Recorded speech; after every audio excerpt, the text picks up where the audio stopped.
Alors, donc nous voici avec la cystite. Donc tout d'abord, qu'est-ce qu'une cystite? On dit aussi que c'est une infection urinaire basse, c'est-à-dire que ça vient se mettre au niveau de l'urètre et la vessie. Donc à quoi est due une cystite? C'est principalement dû à une bactérie qu'on appelle l'Escherichia coli, qui en fait est une bactérie qui vient, donc qui est d'origine fécale, donc qui vient du côlon. Donc c'est pour cette raison-là que les cystites sont beaucoup plus fréquentes chez les femmes que chez les hommes. Vous entendez rarement un homme qui se plaint de problèmes urinaires, sauf quand il y a une hypertrophie bénigne de la prostate, on va en reparler après, mais donc ça c'est chez des hommes plus âgés. Mais donc chez les femmes c'est très fréquent pour deux raisons anatomiques. Mais la première c'est que donc ce sont des bactéries, on a dit, d'origine fécale qui vont en fait qui vont en fait via certaines peut-être mesures d'hygiène ou autres, on verra après, ce sont des bactéries qui vont donc revenir au niveau de la voie urinaire, donc chez la femme, et remonter au niveau de l'urètre pour aller dans la vessie. Donc c'est ça qui va donner une cystite. Donc chez la femme, l'orifice vaginal et l'orifice anal sont beaucoup plus proches que chez l'homme, où vous avez donc l'orifice anal et l'entrée de l'urètre est beaucoup plus éloignée. Et donc du coup, la bactérie est beaucoup plus difficile d'aller au niveau urinaire chez l'homme. Ça, c'est une première chose. Et l'urètre chez la femme est beaucoup plus court. Donc la bactérie a moins de trajet à faire pour arriver au niveau de la vessie. Et donc c'est deuxième raison anatomique pour laquelle les femmes sont plus sujettes aux cystites que les hommes. Donc, qu'est-ce qu'on ressent quand on a une cystite? Donc, on a des brûlures, des douleurs en urinant. On a des douleurs dans le bas de l'abdomen. Les urines donc sont troubles avec souvent une mauvaise odeur. Alors, il y a un besoin urgent et fréquent d'uriner. Donc, on a l'impression qu'on doit très vite aller à la toilette parce que on a une grande quantité d'urine. Et bien, en fait, on arrive et il y a presque rien, on urine que quelques gouttes. Donc, c'est vraiment très fatigant. Et alors, il peut parfois y avoir du sang dans les urines. Donc attention, il y a des symptômes qui, s'ils sont là, il faut renvoyer la personne chez le médecin parce que là, on est dans une situation un peu plus à risque. Donc en cas de fièvre et de maux de dos, il faut renvoyer chez le médecin parce que là, on suspecte qu'il y a ce qu'on appelle une pyélonéphrite. Ça veut dire en fait que la bactérie, donc Escherichia coli, qui était arrivée au niveau de la vessie, qui donnait les symptômes de la cystite, est remontée plus haut, donc elle est remontée au niveau des reins, et donc ça donne ce qu'on appelle une pyélonéphrite. Et donc là, c'est quelque chose de dangereux parce que la bactérie peut du coup passer au niveau du sang et provoquer une septicémie. Et donc c'est à ce moment-là qu'on aurait aussi les symptômes donc de fièvre, maux de dos, puisque les reins sont situés dans le bas du dos. Donc ça, il faut toujours bien poser la question à une personne qui vient pour un problème de cystite, si elle n'a pas de fièvre ou mal dans le bas du dos. Et si c'est le cas, vous renvoyez cette personne chez le médecin. Alors de nouveau, il y a des personnes à risque. Donc ça veut dire que ces catégories de personnes-là, c'est pas à nous de les conseiller pour un problème de cystite en officine. Il faut les renvoyer chez le médecin parce que ce sont des catégories donc à risque. Exemple, les hommes. Donc déjà, on a vu que pour deux raisons anatomiques, un homme souffrira moins souvent de cystite. Et donc s'il a des troubles urinaires, ça peut être dû à un problème de prostate, donc une hypertrophie bénigne de la prostate chez une personne, un homme âgé par exemple, ou ça peut être dû aussi à une IST, une infection sexuellement transmissible. Donc c'est toutes des choses dont on ne peut pas prendre, on peut pas en prendre charge en officine. Il faut donc renvoyer tout homme qui se plaint de difficultés urinaires chez le médecin. Pareil pour les enfants, les femmes enceintes et les femmes ménopausées, tout trouble, toute difficulté à uriner chez ces catégories de personnes, il faut les renvoyer chez le médecin. Donc en gros, nous en officine, on peut juste conseiller une femme adulte qui n'est pas enceinte et qui est en bonne santé, dont les symptômes durent depuis moins de 2 jours, il ne faut pas non plus que ça traîne, sinon il faut renvoyer chez le médecin, et qui fait des cystites, cette dame-là qui me ferait des cystites moins de 3 fois par an. On dit que si elle en fait plus de 3 fois par an, elle souffre de cystite récidivant, donc elle en fait souvent, et donc là, c'est d'autres médicaments qu'il faut donner, donc à ce moment-là, c'est pas à nous de le prendre en charge. Ça va ? Alors, donc, toujours penser aux mesures hygiéno-diététiques, surtout ici, elles sont vraiment très importantes dans le cas de la cystite. Donc, soit en prévention, si c'est une personne qui justement a tendance à en faire souvent, peut-être que si elle changeait certaines mesures hygiéno-diététiques, elle n'en ferait plus. Et il faut aussi les associer au traitement. Donc, il faut avoir en tête, la cystite est due à une bactérie qui vient de la région anale, qui arrive au niveau de l'urètre et qui remonte au niveau de la vessie. Donc, première chose, c'est qu'il faut boire beaucoup d'eau. Ça va permettre justement de drainer un maximum la vessie et d'éliminer ces bactéries. Deuxième, ne pas se retenir trop longtemps pour uriner. Plus on se retient pour uriner, plus l'urine qu'on a dans la vessie devient un bouillon de culture. Donc quand on doit aller aux toilettes, on y va. Aux toilettes, bien s'essuyer d'avant en arrière. Donc chez la femme, bien du vagin vers l'arrière et pas l'inverse. Sinon là, on ramène vraiment toutes les bactéries de la région anale là où elles doivent être pour pouvoir remonter au niveau de la vessie. Donc toujours bien s'essuyer d'avant en arrière. Uriner après un rapport sexuel, parce que là aussi, il pourrait y avoir donc un apport de bactéries de la région anale qui vient au niveau de la région vaginale. Et donc, du coup, le fait d'uriner après un rapport, on nettoie, hein, on fait passer du liquide, on nettoie, oui, les voies vaginales. En cas de constipation, il faut tout de suite instaurer un traitement à base de laxatifs doux, puisque si on est constipé, ça veut dire qu'il y a des matières fécales qui restent au niveau du côlon.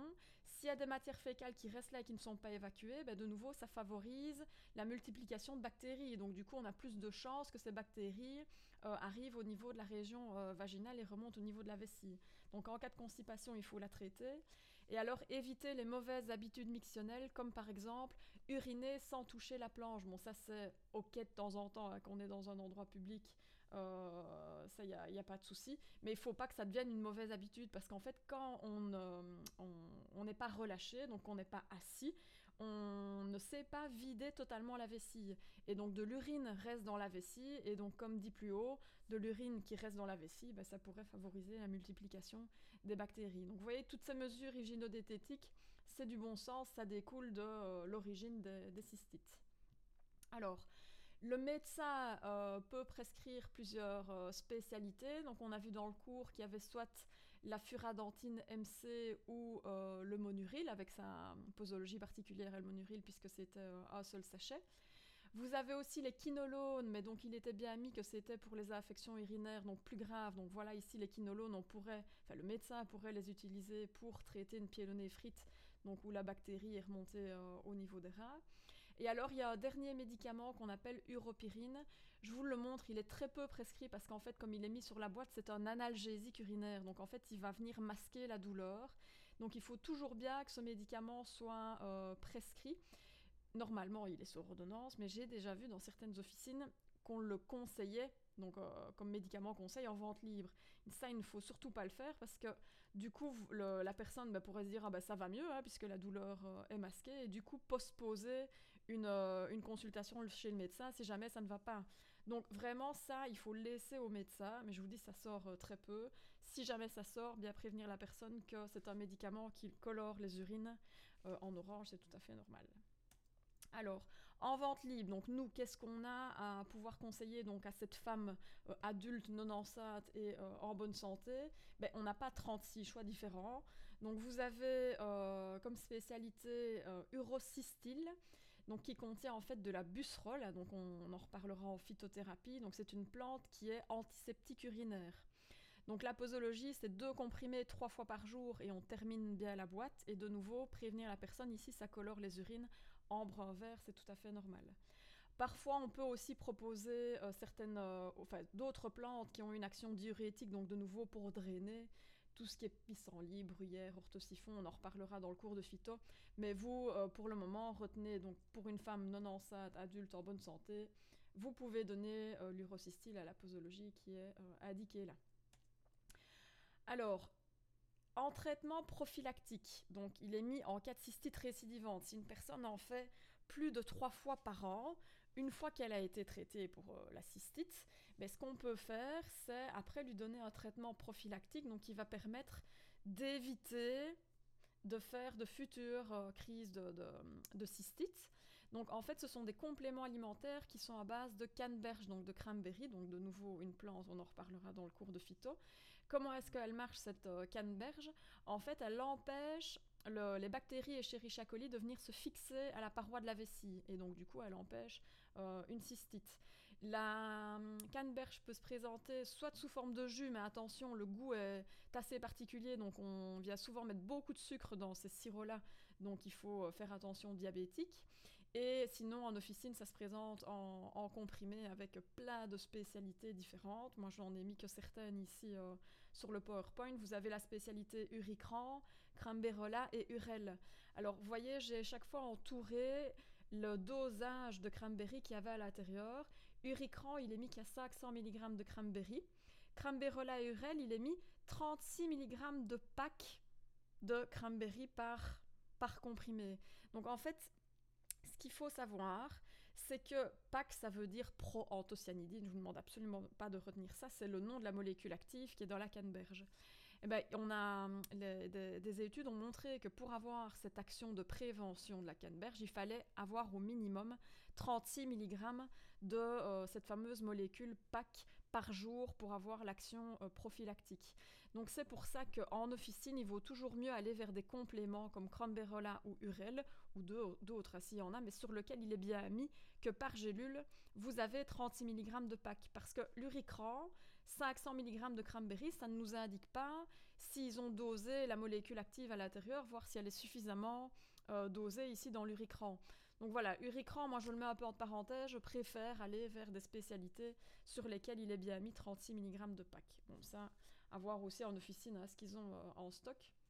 Mais ça avait été montré qu'il fallait avoir un minimum donc, de cette molécule PAC. Et autre chose aussi, vous le verrez en officine, donc les délégués disent que la canneberge peut aussi être utilisée en traitement à une dose un petit peu plus forte qu'une seule gélule par jour. Ça, de nouveau, ça n'a pas été démontré. Enfin, moi, je préfère, par sécurité, aller vers un urosystyle donc, qui a bien montré son effet antiseptique urinaire pour le traitement et garder la canneberge pour le traitement de prévention. Discutez-en avec votre maître de stage, voir un peu ce qu'il en pense. En tout cas, si vous donnez ces compléments à base de canneberge, attention, ils sont contre-indiqués chez les patients qui sont sous anticoagulants oraux parce que ça pourrait augmenter le risque d'hémorragie. Donc ça, c'est au moins une chose à retenir. Donc ces fameux compléments de canneberge donc en prévention, soit on prend des cures de 10 jours par mois, ou alors on les prend en continu pendant 3 mois et on renouvelle ça de temps en temps si nécessaire, sans oublier les mesures hygiénodététiques en prévention, puisque parfois c'est juste certaines mesures qui ne sont pas bien respectées qui font qu'on a souvent des cystites, et changer certaines habitudes pourrait justement faire en sorte qu'on n'ait plus de cystite. Donc ça, bien réexpliquer d'où vient la cystite et comment on peut essayer d'empêcher cette bactérie d'arriver au niveau de la vessie.